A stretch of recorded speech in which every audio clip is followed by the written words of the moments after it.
In today's farm report, the risk of avian influenza reemerging in the state is increased due to the cooler temperatures and the fall migration of waterfowl. Emily Wilmes with the University of Minnesota Extension Service Office shares some safety and biosafety tips. This spring and early summer, many Minnesota turkey and chicken producers were devastated by the avian influenza outbreak. With no new cases since early June, many farms have been able to recover and restock birds after following all cleaning and precautionary measures. As we enter the month of October with cooler temperatures and the migration of thousands of birds, many are preparing for potential resurgence of avian influenza in the state. Many organizations are working to combat any resurgence quickly and aggressively. They are also looking to closely monitor birds this fall. With the duck hunting opener last Saturday, Minnesota duck hunters are being asked to assist state officials in tracking avian influenza. Staff from the Department of Natural Resources will be stationed around 7 western and central Minnesota counties: Kandiyohi, Meeker, Morrison, Pope, Stearns, Swift, and Todd, in hopes of testing 800 birds for avian influenza. Birds will be quickly swabbed by DNR staff and returned unaltered to hunters. For more information on testing sites, please visit www.dnr.state.mn.us/avian influenza or call me at 320-255-6169. Additionally, if you come across sick or dead waterfowl, contact the DNR at 888-646-6367. Besides efforts with wild birds, the Minnesota Board of Animal Health reminds poultry producers to remain vigilant in their biosecurity efforts. They recommend doing the following. 1. Eliminate opportunities for your birds to interact with wild birds. 2. If you have birds at home, do not visit another farm, home, or facility that also has birds. If you must visit another premises, be sure to shower and put on clean clothes and shoes beforehand. 3. Remember that vehicles can be vehicles for disease transmission. Keep your vehicle clean of dirt, manure, and other organic material. 4. Early detection can help prevent the spread of disease. Some signs to look for include nasal discharge, unusually quiet birds, decreased food and water consumption, drop in egg production, and increased or unusual death loss in your flock. 5. Report sick and dead birds to state health officials immediately.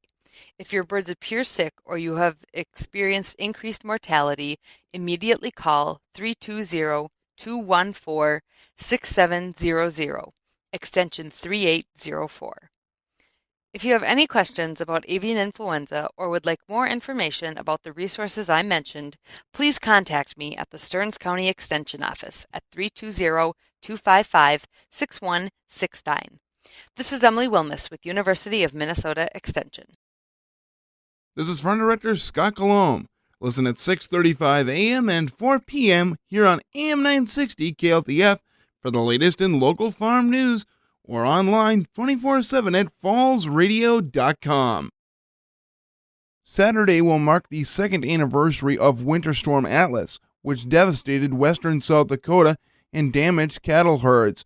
But, as Emily Wilmes with the University of Minnesota Extension Service Office reports, it also brings to light a safety response plan for when bad weather strikes. October 3rd will mark the 2-year anniversary of Winter Storm Atlas, which struck western South Dakota and left tens of thousands of cattle dead.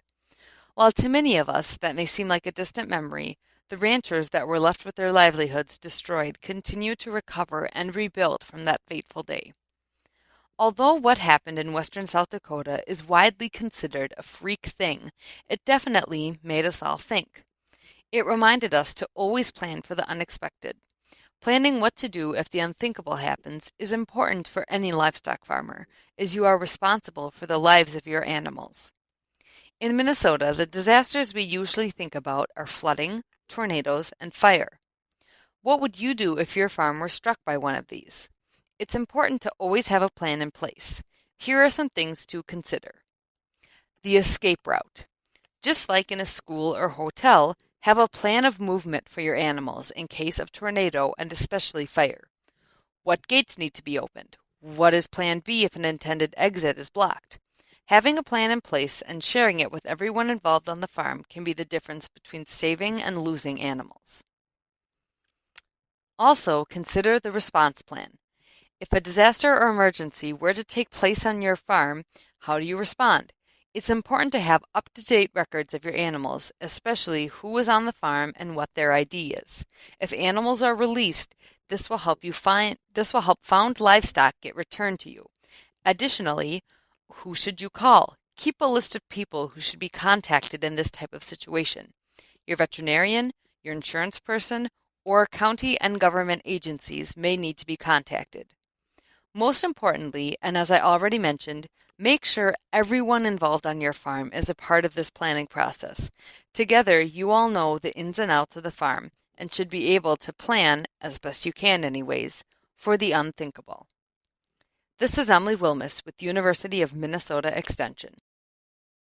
The latest USDA quarterly grain stocks estimate shows some big jumps year over year in corn and soybean supplies. We're right on par with the mid-range of the corn and soybean trade expectations. 1.73 billion bushels for corn. That's up 41% year over year. We did note the highest June to August disappearance in that number. Similarly with soybeans, we're up over 100% year over year and sitting at about 191 million bushels. USDA Chief Economist Rob Johansson says this contrasts with the latest estimates on all wheat stocks. Just due to the fact that we are projecting a lower number for our all wheat production, that translates over into our stocks estimate of a little over 2 billion bushels in storage, which is up 10% year over year. Johansson also notes from the grain stocks report year-over-year increases in stock totals for two small grain crops, barley and oats, while sorghum supplies are down 46% from 2014. I'm Rod Bain reporting for the U.S. Department of Agriculture in Washington, D.C.